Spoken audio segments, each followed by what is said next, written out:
Tuesday, and welcome back to another episode of MSLead Chronicles, where leaders learn from leaders. I'm Mary Morton, and along with my buddy Chad Fellers, we have casual talk about the challenges and successes in medical affairs with the most exciting and impactful professionals in pharma. As always, we have another great one for you today, so stick around. Welcome back to another episode of MSLead Chronicles, where leaders learn from leaders. I'm your host, Chad Fellers, with my nifty sidekick, Mary Morton. How are you, Mary? I'm doing terrific. How are you doing? I'm doing pretty well. I can't believe I was so excited for fall, and fall is no longer here. It's 90-something degrees back here in the deep south or in Arkansas, and I'm sure it's probably the same in Austin.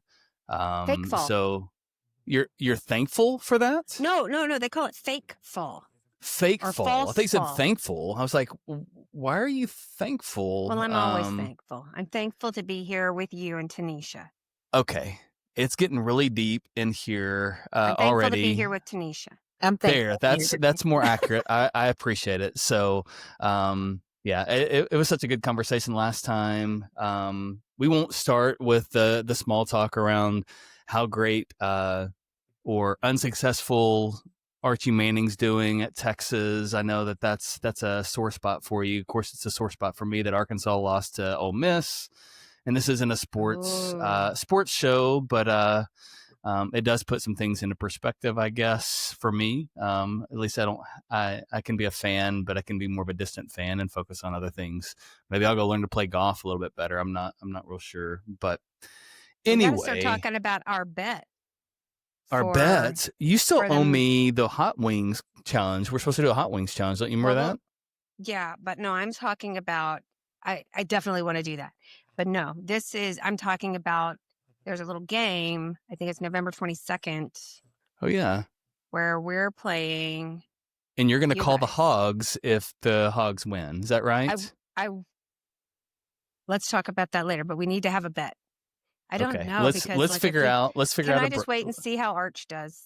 No, I think we need. I think we make a commitment pretty soon. But slow down. What's the hot wings challenge? Don't just. Have you ever seen that? Have you ever seen that online show? It's called Hot Ones.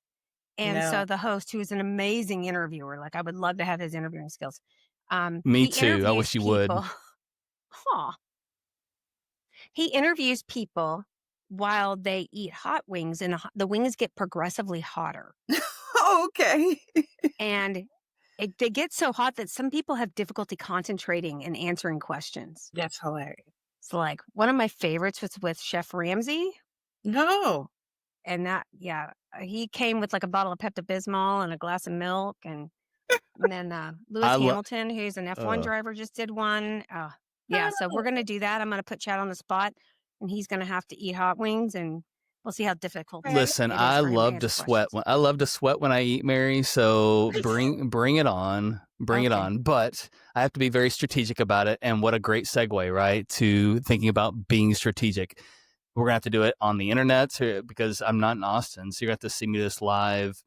It has to do with digital stuff. And that's why I'm really excited to talk about or have this conversation with one of my dear friends, Tanisha Hill. So with that, why don't you give a warm welcome to Tanisha, Mary, and then just give our listeners a quick rundown, and then would love to learn a little bit more from T. I'm gonna call her T on here. That's what that's what I've done for years. Oh, is that right? Okay. Yeah. Go ahead. I am really excited about today's guest, Dr. Tanisha Hill, my new friend, and Chad's old friend.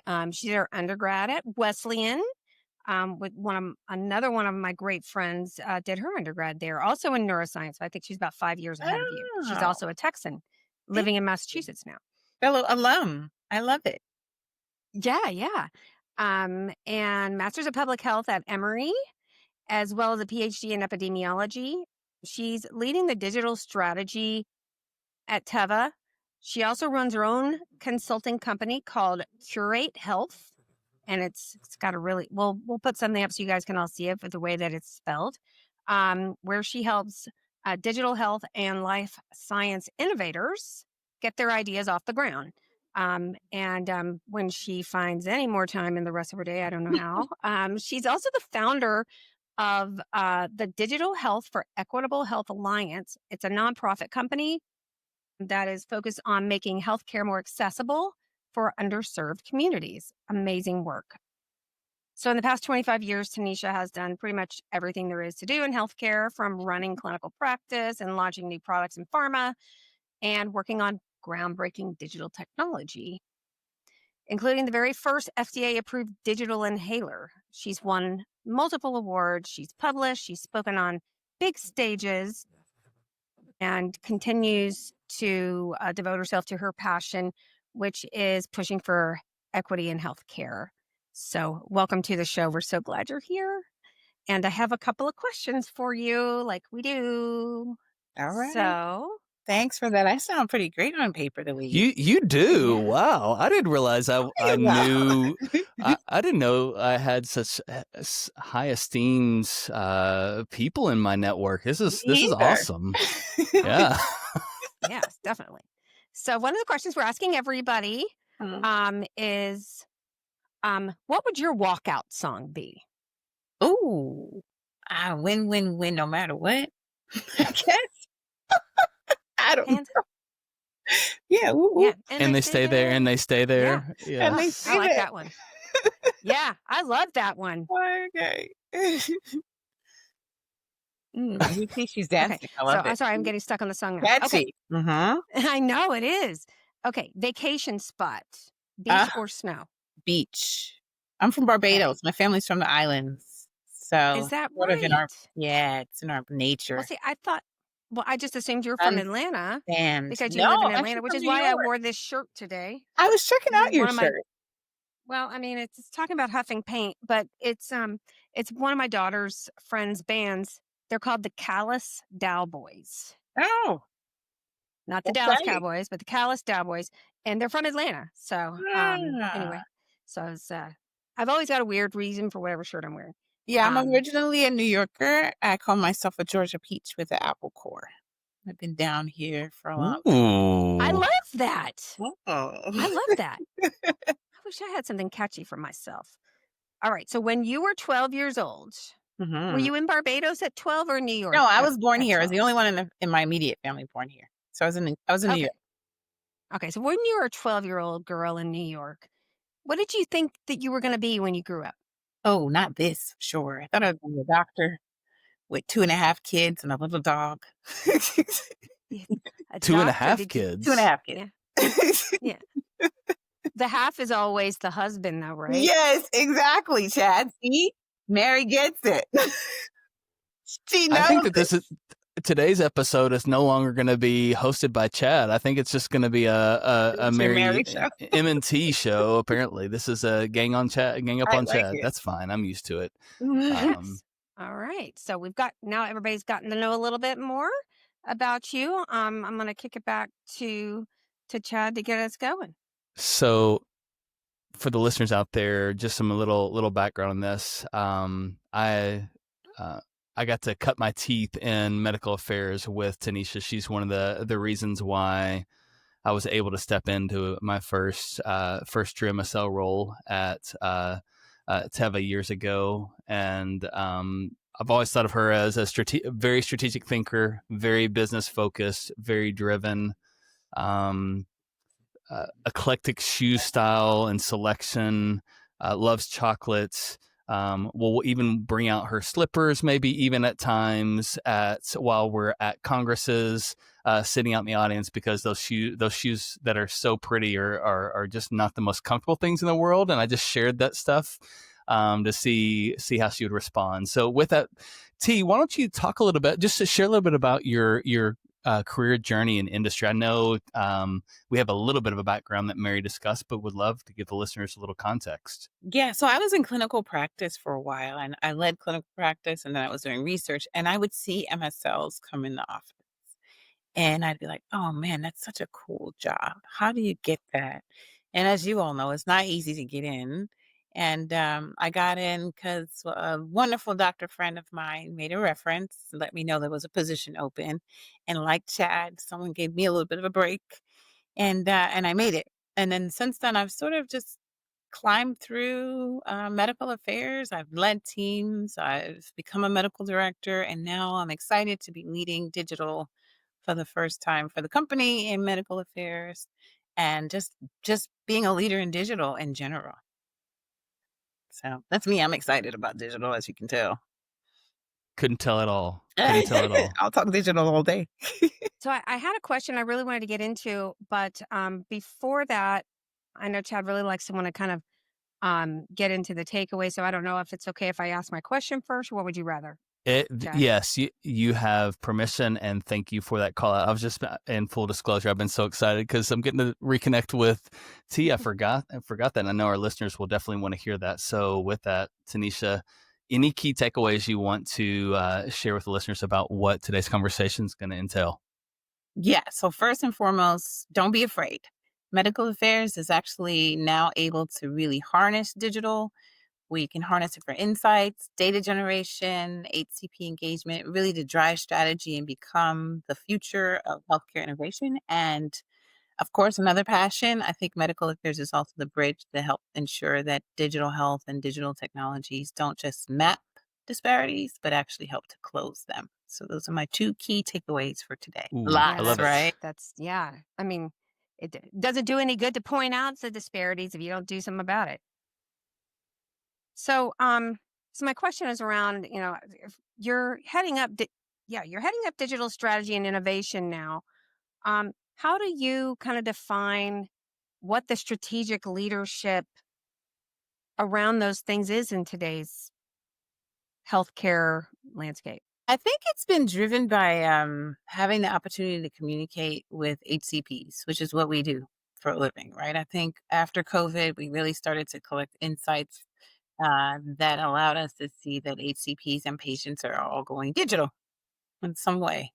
A lot of it was, driven by telemedicine. So we were digital because we had to communicate and take care of patients that way. But now that we've moved past the pandemic era, folks are using digital for healthcare management of their own diseases, using digital to try to make sure they're more adherent to medications. And HCPs, this is a really cool part, are using social media now more than ever to educate and let patients know that there's a lot of misinformation out there. I call it the infodemic. It was happening around the same time as the pandemic. So they're really addressing the infodemic through social media, and those folks are now called digital opinion leaders. Um, so that's a really cool space. And so what it's done is recognizing that these things are changing allowed me to see, hey, wait a minute, and my leadership as well. Medical affairs needs to be more digital as well. We need to start communicating in a more digital way.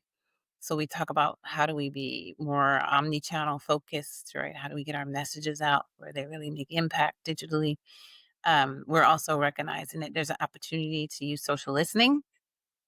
And that's another strategic area to inform us about what patients are saying in terms of their disease state. What are they saying about drug products? And believe it or not, that can actually inform drug development.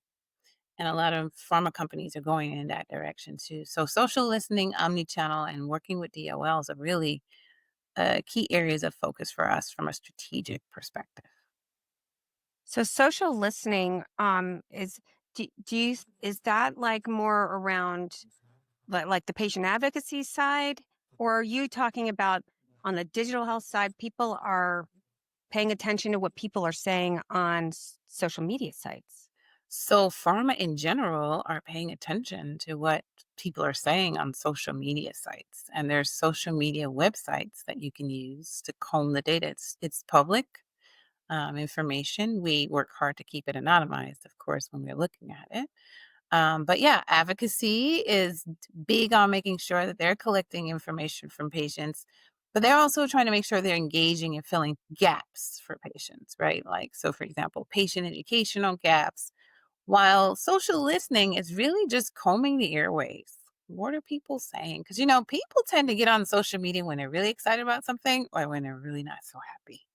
And so, right, it's a good place to get. Folks are calling it data. I try to call it more like information because it can be very messy. Right? It doesn't have rhyme or reason. It's not driven by, it's not like we're generating this information, right? It's secondary data in a way, but it's still helpful.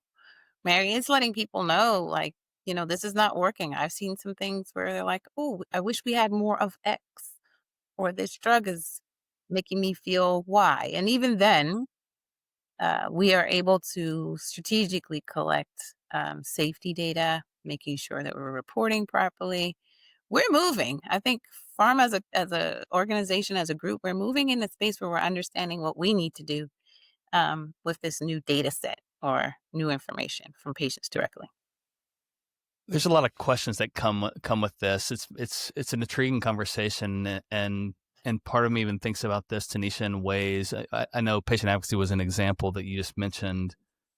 Even seeing it across organizations, you'll see where does this fall on the side of the house, right? So is it a commercial type of, does it fall under commercial or government relations corporate relations bucket? Does it fall under medical? I mean, you can see a variety of these things. And I would say the same thing with even from a digital perspective as well, too, right? So you have this commercial approach that tends to lead more to branding and targeting types of things and collection of information. I guess my question to you from this is, when you're talking about this, is this how does medical, and from what you've seen work well, how does medical play into this? Are there certain guardrails? Is it two different teams? Is it one team that looks at everything? I'm just I curious was about that. just thinking the exact same thing Yeah. because, So like, yeah. So I'll get into it gets a little slippery slope there. the nitty gritty details. First, I probably should have disclosed that these are all my opinions, right, and not opinions of Sure. general. Probably should have shared that. That's So medical's fine. leading the way. The last two conferences that I've been to were really around pharma executives. So I wasn't at typical. We don't go to typical meetings anymore on my digital team. We go to meetings where other companies, other pharma companies, are also interested or doing something digital. And we also go to meetings where it may not even be pharma companies, but they're very digital focused, like health, for example. And so we are. So I think, to answer your first part, I think medical is really shaping the way. I think medical has the opportunity to do it. I see more and more companies are allowing, and well, not just allowing, medical affairs is really moving in this more digital way of collecting insights, which includes collecting insights digitally from HCPs, but also patients. So even though we hadn't initially been an organization that primarily engages with patients, we're more and more able now to engage with patient information, what patients are Okay. saying, with still being hands off, right? Without having to actually talk to the patients directly. And that's very, very informative when it comes to insights, because you can connect the dots between what we used to be able to do was just find out indirectly from HCPs what Right. patients were saying. But, patients are not going to give the same information to an HCP that they're going to say online, where there's freedom of Yeah. speech, freedom of, not being judged. And so they're going to have a lot more open conversations. And so it's a really cool cycle that we're getting to be a part of, where, we're seeing data collected in different ways and putting together pieces of a puzzle, essentially, to figure out how can a medical affairs then truly best address unmet needs, educational gaps, because now you're really hearing where the gaps truly are. I'll give you an example. There was I was at a meeting recently, and someone said that they were using AI, and that's what my talk was on yesterday. Actually, it was using AI, because everybody's using AI, right? Yeah. And they were able to apply AI to information, to a data set, and inform the entire uh, pharma organization where we should be targeting our messaging from an HCP perspective. So, give you an example. It was about endocrinology. They were thinking this is an endocrinology drug. We should be talking to endocrinologists. Lo and behold, AI helped them uncover that a lot of the patients are actually talking to their mental health experts.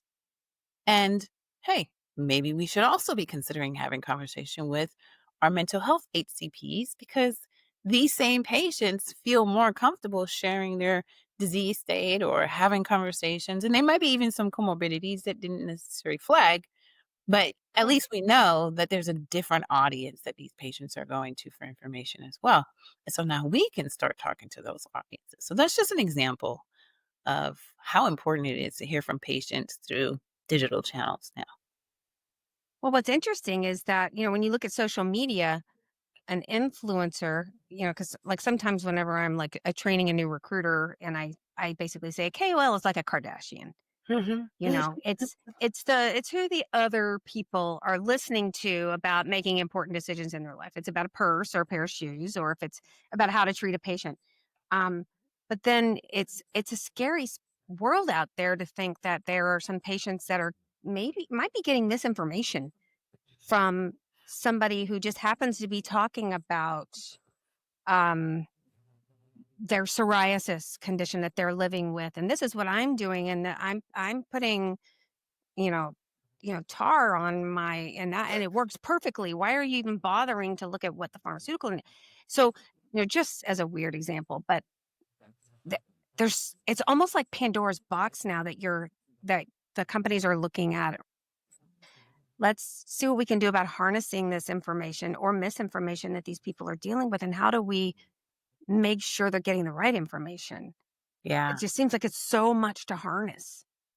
it Like, where is. do you There is start? there is data overload, potentially, right? Which is where these newer tools can be helpful in terms of AI, because it helps to identify trends, if nothing else.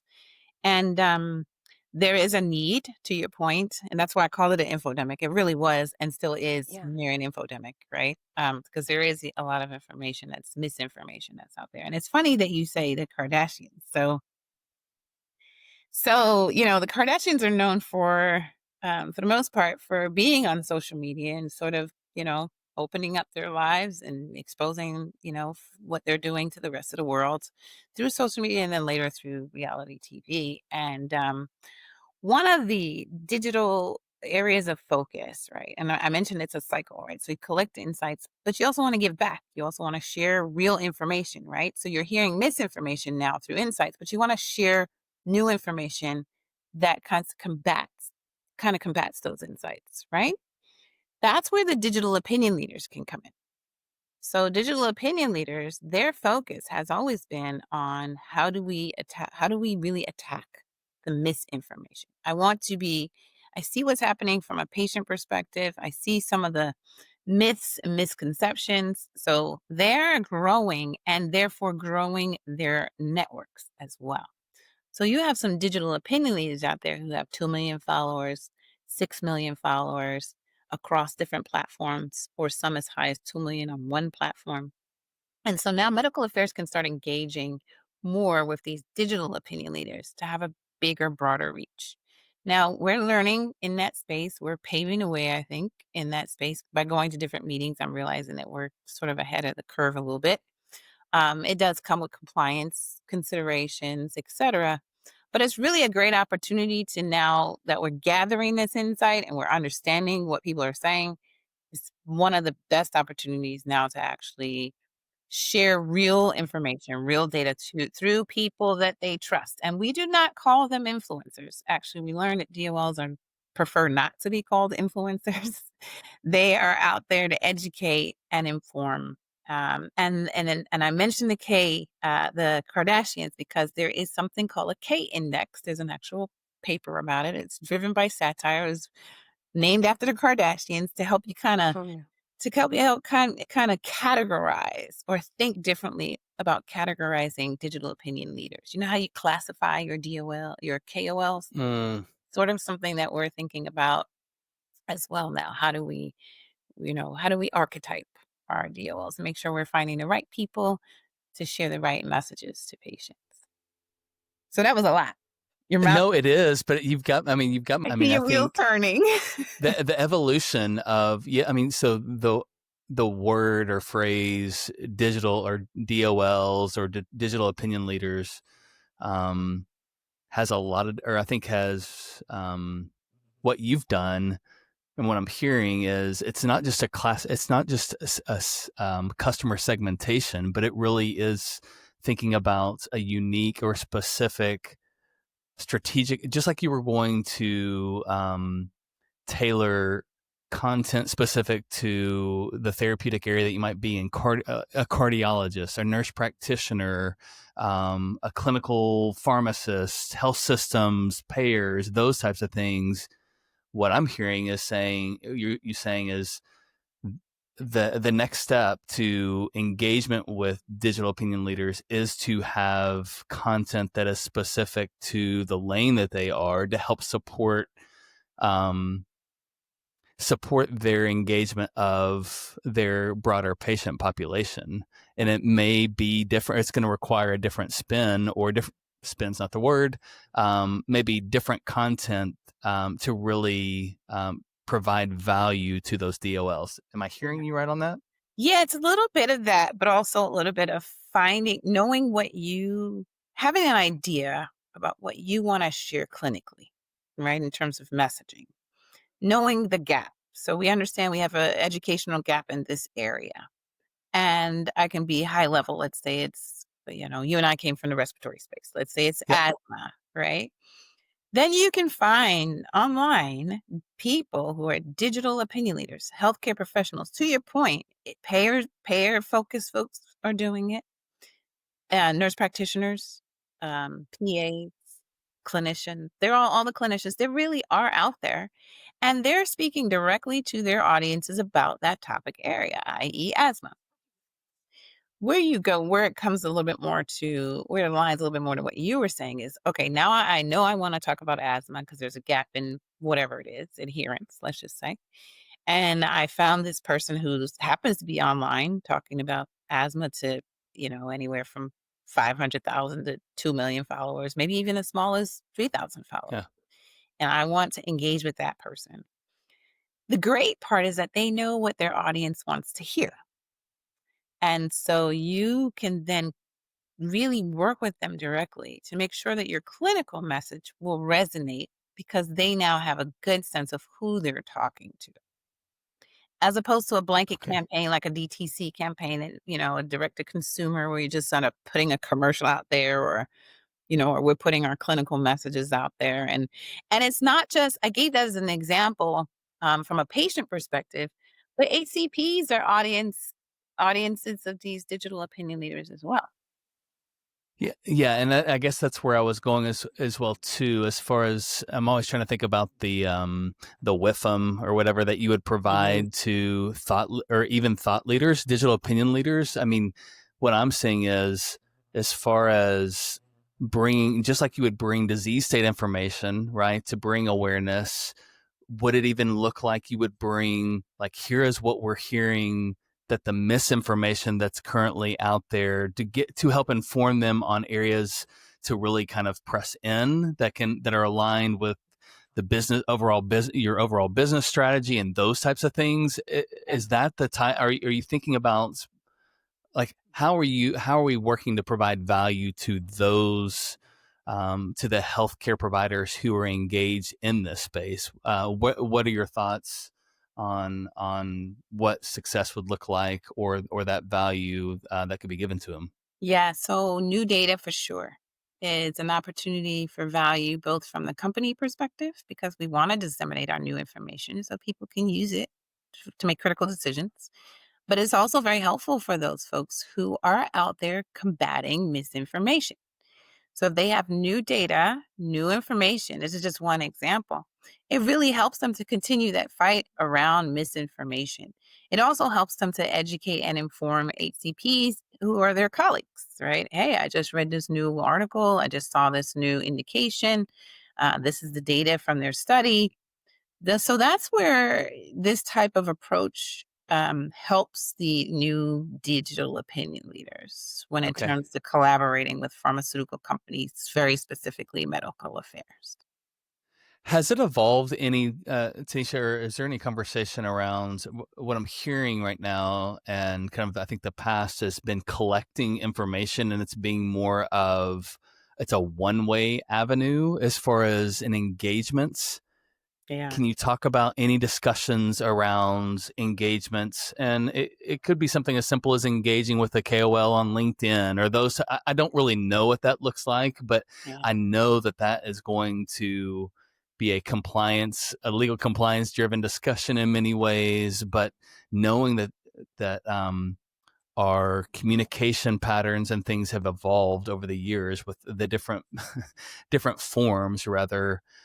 Um, I've not seen much movements to date about how we can think about that from a company perspective to meet the providers where they are ultimately to serve patients. So, Yeah. what are your thoughts on that? Have you seen any movement or conversations around reactively responding or even proactively engaging with these thought leaders or others on social media Yes. or digital? Like Yes. engaging on the platform where they have just, is that what you're Could talking about, Chad? could be. I mean, it's a variety of things, right? It could be even as a, hey, I noticed your recent post on this, or it could be any of those types of things. I'm just curious, or is it just this? You're being this insight tool just to collect to inform internal strategy. I'm just, Yeah. are you getting where I'm You're asking, tracking. Tanisha? Yeah, I am. Yes. So at the end of the day, the healthcare providers that are on social media, let's start there, are still typically your opinion leaders. They just happen to be digital. When I say that, meaning we still evaluate them for their credibility as clinicians, for their level of their number of publications, like where are they in terms of research and dissemination of data. And so I think for folks who are listening, it's important if you intend on working more with folks who are digital, don't lose sight of the fact that you still want them to technically be KOLs, right? You still want them to technically be credible and sharing the right information because they become a partner. You collaborate with them and they become a partner just like you would partner with your KOL. It does go a little bit high. This does go a little step higher when you're asking them to deliver messages.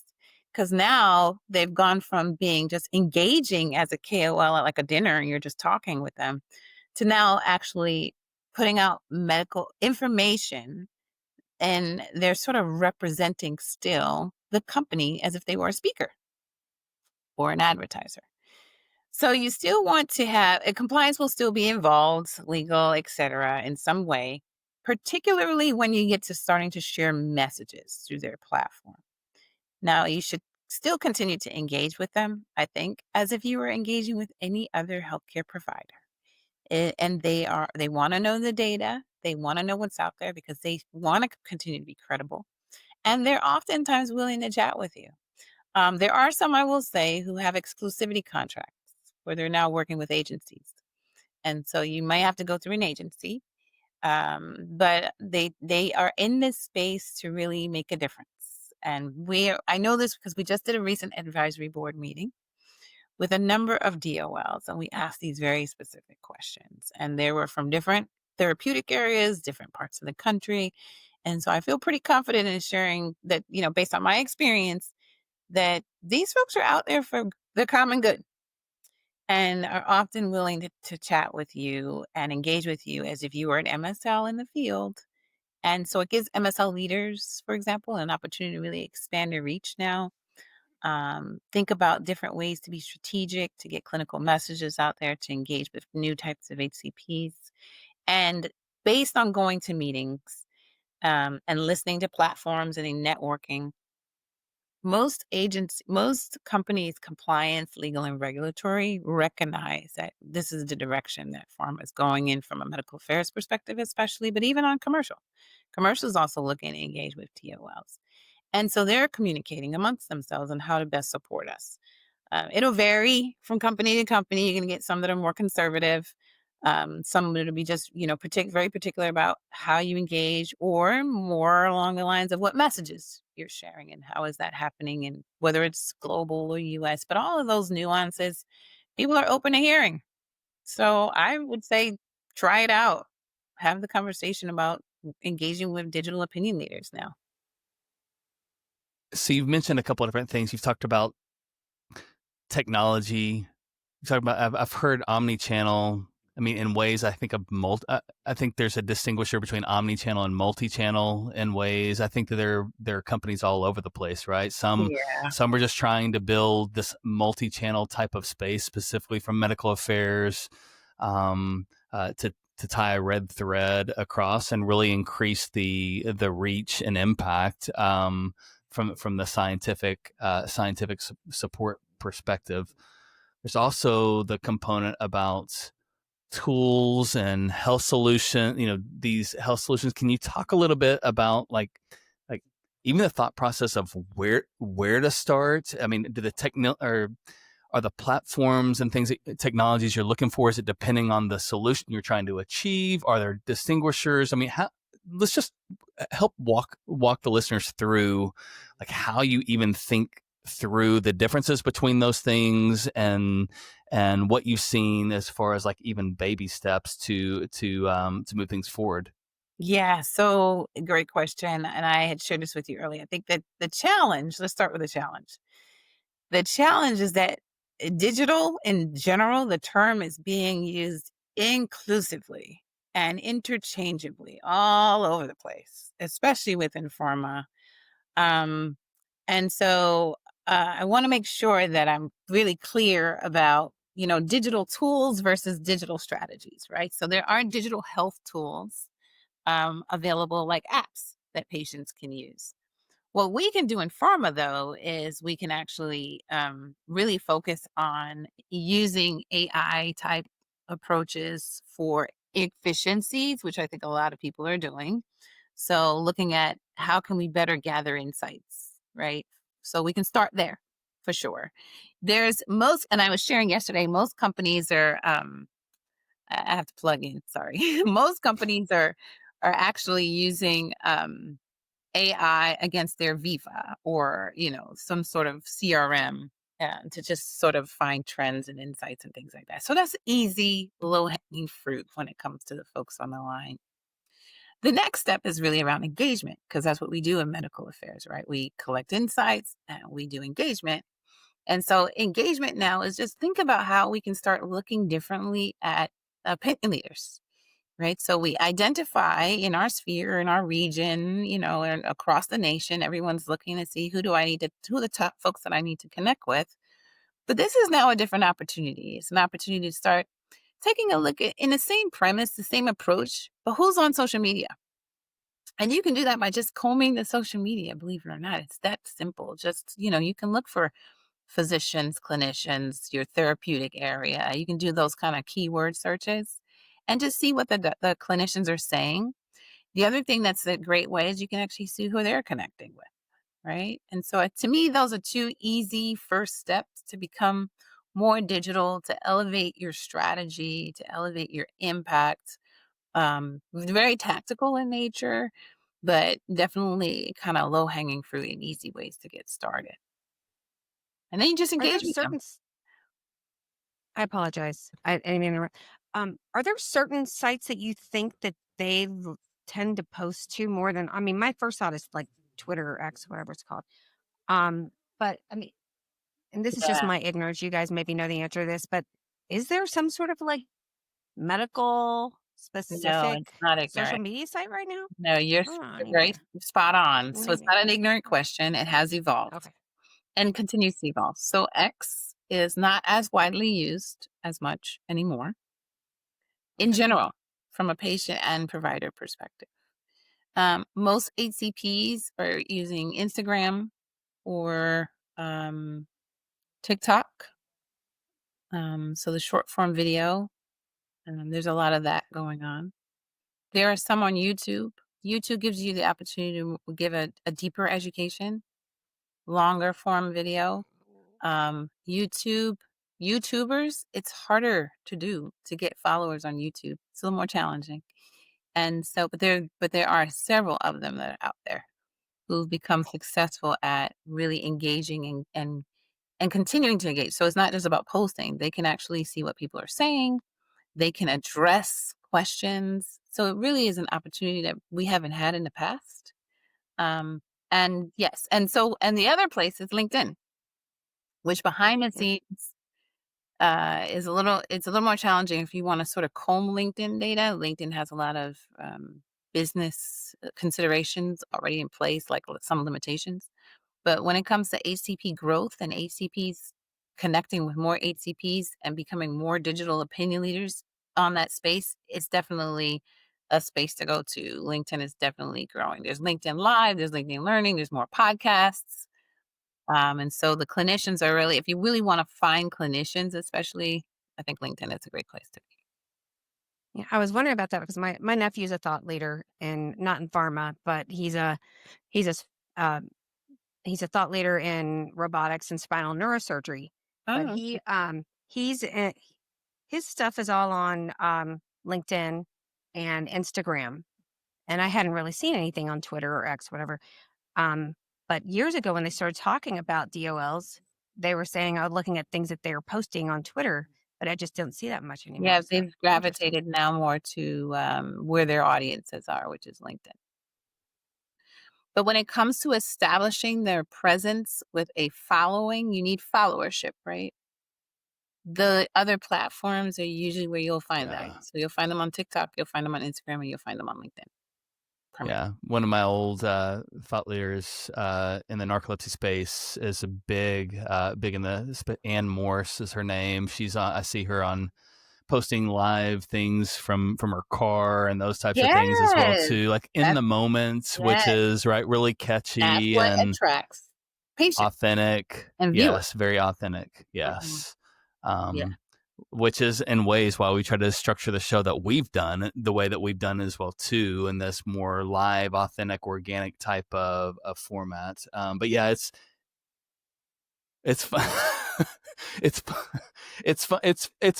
It's fun to watch. I would say, or just from your visibility on this, like I know you mentioned the importance of making sure that they're scientifically credible and all of these things, publications. I mean, I don't know. Just from my observation, I have an opinion on this. We all have opinions, I guess, but I'm more curious from your angle on this. To me, it seems like there was a big evolution, or one of the reasons people became digital opinion leaders in ways is because they were trying to break the barrier of being into a tier one for the public. Like they couldn't get No. industry has certain people that they go to every time to be the keynote speakers and things like that. And how do you get your foot in the door in ways and create a following and a larger voice beyond just the local regions? Yeah. Am I wrong about that? Yeah. Absolutely. Well, then I let's tell just them I cut this don't question know. then, Oh because my I don't like being goodness. wrong.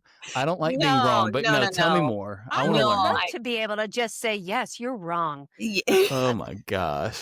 Thank I you. know, Thank Mary, you. isn't it great? It is. It's awesome. Yeah, no, I will. No, you listen. It is a great perspective because after we did the ad board, even internally, we got some of that perspective. And Okay. in my experience with these folks, which has been a couple years now, and even more and more experience over the last year or so, interviews and even the ad board, they did not do this for pharma.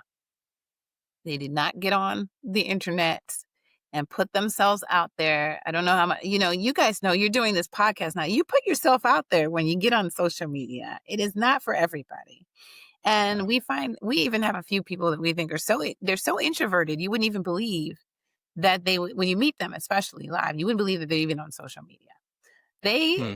They are doing this for patients, not for pharma, right? They're doing it to make sure that patients are getting the right information. And I know you, Chad, you're a clinician by heart. If you see, someone talking really crazy about a drug, like, blowing an inhaler in the air or something, you would jump on it and comment, right? So yeah, exactly. Like a house. Yeah, It's not a perfume. that's right. And That's right. so this is where in my experience, this is where their intent, and it's always Okay. been heartfelt, and it takes a lot I don't think people are aware, it takes them a lot to drive audiences, and Yeah. they are very committed to it.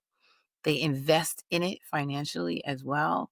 And so I don't get the sense they're out to try to be KOL competitor. No. And I'm glad that you brought that up, because I also want to point out, I talk about their credibility.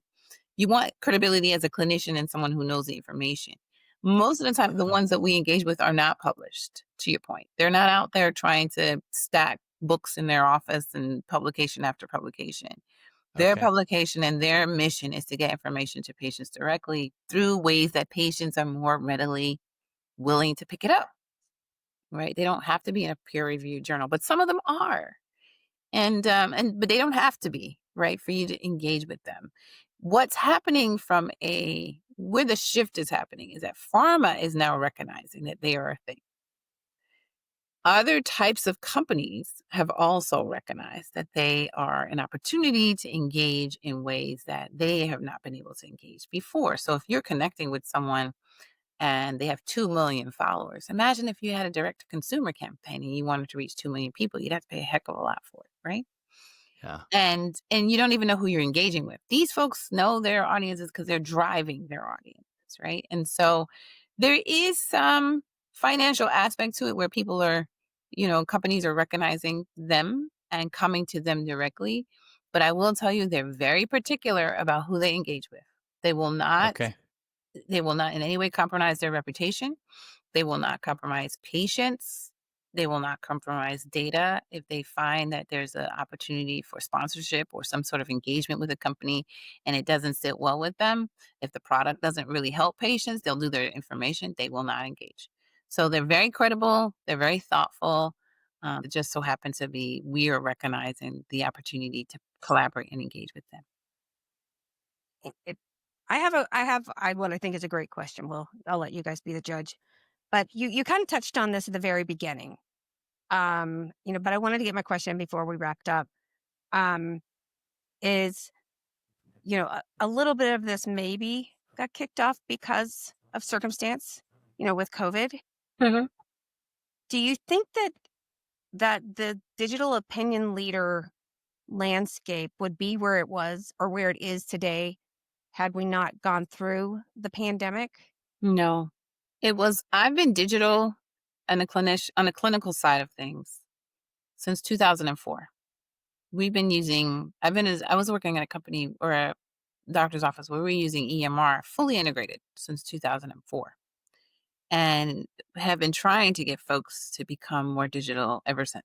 It has not evolved. The pandemic propelled people because you had to be socially distant, right? So social distance is what allowed us to feel more comfortable to jump onto these social medias and start communicating in ways that most of us are not comfortable doing, right? So I don't think we would have been here otherwise. Tanisha, there's so many things, and I just want to go back to the fact that I was wrong. Yes, again, that is the case. I'm It's okay. That's why you have learning, me. and listen, when I say this, leaders learn from leaders. I mean, I am one of those as well too, and I love to be gently corrected or not so gently corrected by Mary sometimes or others as well too. So this is really good, and I know we could have gone a million different directions based off of your focus, your expertise, your side venture types of passions and things like that. But this has been a great initial conversation. But I'm going to leave you with one last question when we wrap up. Is you're so vision oriented. What legacy do you hope to leave, specific in the digital transformation of healthcare? What would you like to see? Great question. Yeah. So we didn't talk a lot about it, but digital health inclusivity for all, right? That everyone has access to digital opportunities. We didn't talk a lot about digital health and digital therapeutics, so to speak. So apps that are actually FDA cleared that help change patients' healthcare management. I would love to see digital be sort of the new transformer of healthcare, the way we communicate, how we elevate value, potentially expediting the drug process, being more personalized. So it's not just everyone getting the same drug, even if you weren't represented in the study. So I think for me, digital inclusion is my vision. That's where I'm charging after, and that's why I do the nonprofit. And it's a lot of work, the nonprofit, and there are other people working with me, right, as well as the for-profit. That's what really led me to kind of lead those things and to continue to be digital within the pharma space that I'm in. Well, I'm going to say it right now. We need to go ahead and schedule a discussion that's going to be solely around this, because that is a very, Yeah. very big, important, impactful topic that I think Yeah. needs to have its own episode. I'm happy to come back. Please. Well, I'm Yes, glad seriously. you said this live on the air, T, that you would want to come back, despite one of these co-hosts being someone that annoys you at times and things like that, right? You don't No, know not So me. I do love No, Matt. you. My new yeah, friend. what's love got to do with it? You know that. Exactly. No, this The second yeah, hand it's a song. That'd be very my walkout song. it's a very important topic, Yeah. and I know we didn't get a chance to really dig into that. Yeah. We will. But I think that this kind of sets the stage to be able to kind of go to that next. What does this ultimately mean, and what's the why behind it? I mean, I think we're both purpose driven, and so promise you'll come back in the coming weeks, months, and to continue the conversation. This has been really educational for me, as just evidenced by my lack of understanding on the previous questions. So, Tanisha, It's okay. I any would love closing to. any closing thoughts that you wanted to leave with me or Mary, or more important, our listeners? Yeah, I would just encourage everyone to kind of become more digital. Don't be afraid to take baby steps, right? Whether or not you're looking to find out if they're digital opinion leaders or looking into using social media, those tactics are actually bringing in information to help drive strategy. And then also, health equity is a big thing. I'm actually a Tequity advisor for the Health Foundation, which is a huge thing. So there are a lot of people looking at about equity, and equity isn't always just the underserved population. There are people who have cognitive disabilities, there are people who have visual impairment. I mean, just think about when you're even creating your own website or your PowerPoint presentations. Is everyone going to see green? Is everyone going to see red? So just start thinking differently about health equity is sort of where I would lead. Tanisha, always challenging and with a smile on your face. Thanks for making time to have a casual conversation with Mary and I. Really, really appreciate it. I love what you all are doing. Keep doing it. Thank you for doing it. Oh, thank you. Awesome. Thanks so much, listeners, for joining us for another conversation on this. I hope one of the biggest takeaways that I know that I heard, what digital is saying, it's not replacing. It's not a threat to replace current roles within medical affairs and things like that. It's quite the opposite. It's really to help enable and us to be able to do our jobs well. And really ultimately impact the patients that we ultimately serve through our support of healthcare providers and others. So I hope you take time to really think about the challenges and the conversation that Tanisha shared with us. Look forward to having her continue this conversation here in the future. With that, have a great week. Look forward to our next conversation in a few weeks. Until then, lead well.